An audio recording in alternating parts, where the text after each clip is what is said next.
आज ही Doubtnut app download करें। Doubtnut पर होगा अब आपके सभी मैथ्स, केमिस्ट्री, फिजिक्स और बायोलॉजी डाउट्स का सफाया। बस अपने क्वेश्चन की फोटो खींचो, उसे क्रॉप करो और तुरंत वीडियो सोल्यूशन पाओ। Download now. हेलो एवरीवन, हमारा क्वेश्चन गिवन है कि कंसीडर करिए कि एक ग्लास क्यूब है of dielectric bound by the plane of x equal to 0 as to x equal to n. Okay, x equal to 0 है, यहाँ पे x इक्वल टू 1 है, a है। ओके, ये है a कोऑर्डिनेट a कामा 0, और फिर कह रहा है y इक्वल टू 0 से y equal to b and z equal to 0 से z इक्वल टू c, इनसे घिरा हुआ है, जहाँ पे b बड़ा है a से और a बड़ा है c से, b is greater than a greater than c given है। अब कह रहा है स्लैब को ऐसी एयर में प्लेस किया गया है और इसका रिफ्रैक्टिव इंडेक्स जो है n है। ओके, n है हमारा ग्लास का रिफ्रैक्टिव इंडेक्स। तो हमसे पूछ रहा है कि n की मिनिमम वैल्यू क्या होनी चाहिए कि जो सारी रेज इस पे एंटर करें y इक्वल टू 0 से, वो y इक्वल टू b तक पहुंच जाए। ओके, तो सपोज मानते हैं कि हमारी रेज कोई है, जब कोई रेज हम जानते हैं यहाँ से एंटर करेगी, सपोज हमारा I एंगल पे एंटर किया इसने। ओके, तो हमें पता है कि अगर यहाँ पे एंटर करेगी तो ये हमारा क्या है, रेयर मीडियम है, बाहर रेयर मीडियम है, एयर है, और अंदर डेंसर मीडियम है। तो रेयर से डेंसर में जाने पे क्या होता है, वो टुवार्ड्स कहाँ जाती है, नॉर्मल की तरफ बेंड होती है, हमें पता है। ठीक है, तो सपोज नॉर्मल की तरफ बेंड होके कुछ जाना चाहिए ऐसे, लेकिन कुछ इस तरह से बेंड होके इधर चली गई।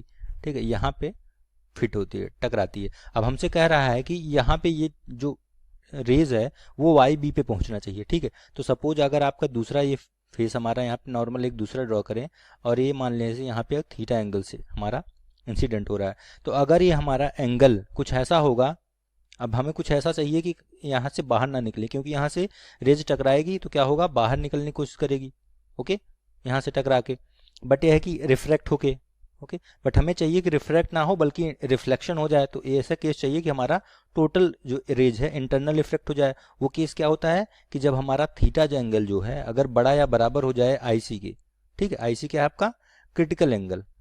ओके, क्रिटिकल एंगल अगर हमारा थीटा जो है क्रिटिकल एंगल के बराबर हो जाएगा या उससे बड़ा होगा, तो हमारा जो रेज होगी वो क्या होगी, रिफ्रैक्ट ना होके रिफ्लेक्शन होगा, और टोटल इंटरनल रिफ्लेक्शन होता है। ठीक है, ये कंडीशन होती है टोटल इंटरनल रिफ्लेक्शन के लिए, तो TIR जिसे बोलते हैं, कि हमारा वो एंगल जिसपे हमारा वो एंगल होता है जिसपे क्या करते हैं, उस एंगल पे हमारा जो रेज होती है, इंसिडेंस रेज होती है, वो हमारे क्रिटिकल एंगल होता है, जिसपे उस एंगल पे जिसपे हमारा रेज रिफ्लेक्टेड रेज जो होती है, रिफ्लेक्टेड रेज वो ग्रेजिंग करती हुई निकल जाती है, मतलब इस सरफेस को छूते हुए निकल जाती है।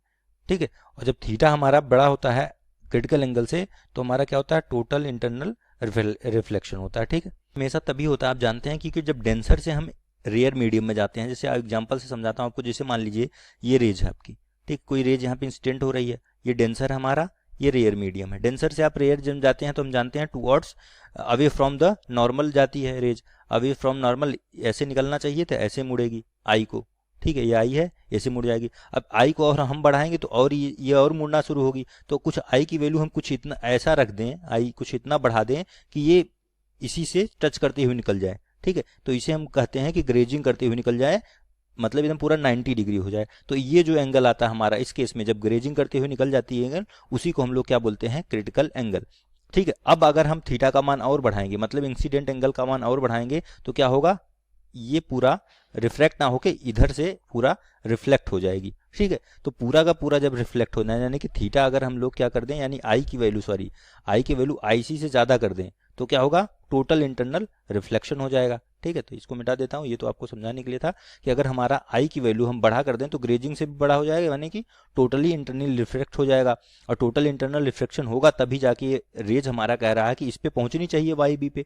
तो यानी कि हमें टोटल इंटरनल रिफ्लेक्शन कराना पड़ेगा, यानी कि थीटा की वैल्यू जो होनी चाहिए हमें क्या करनी पड़ेगी, आईसी से ज्यादा होनी चाहिए। आपने पढ़ा होगा कि जो थीटा होता है हमारा क्या होता है, आई प्लस आर पी, आपने पढ़ा होगा, सिंस आई प्लस आर जो है पोलराइजेशन चैप्टर में पढ़ा होगा, वो 90 के इक्वल होता है, कि जब ये दोनों मिलके हमारा किस पे होते हैं, 90 डिग्री पे होते हैं। यानी कि आप क्या लिखेंगे, आर जो होगा 90 माइनस थीटा होगा, यानी 90 माइनस आईसी होगा। आई इस समय क्या है, आईसी है, तो यहाँ से क्या हो जाएगा आपका, ये इसको लिख सकते हैं 90 माइनस आईसी, बड़ा होना चाहिए किससे, क्रिटिकल एंगल से। यानी कि आपका इसे लिख सकते हैं कि जो हमारा 2 टाइम्स आईसी, यानी क्रिटिकल एंगल छोटा होगा 90 डिग्री से। ठीक है, यानी कि आईसी जो है आपका बराबर या छोटा होना चाहिए 45 डिग्री से। तो आपने पढ़ा है, सिंस हमें पता है कि क्या रिफ्रैक्टिव इंडेक्स में क्या रिलेशन होता है, one by n equal to होता है साइन आई सी, ठीक है, क्रिटिकल एंगल के बराबर होता है।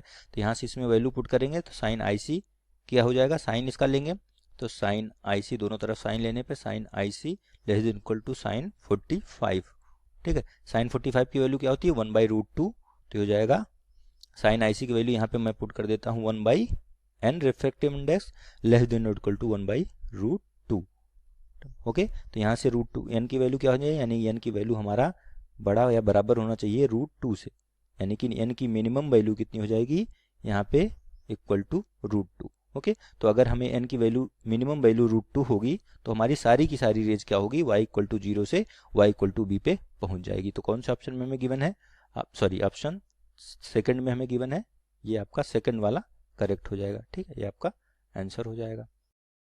क्लास 6 से 12 से लेके नीट, IIT, JEE मेंस और एडवांस के लेवल तक 10 मिलियन से ज्यादा स्टूडेंट्स का भरोसा। आज ही डाउनलोड करें डाउटनेट ऐप या व्हाट्सएप कीजिए अपने डाउट्स 8400 400 400 पर।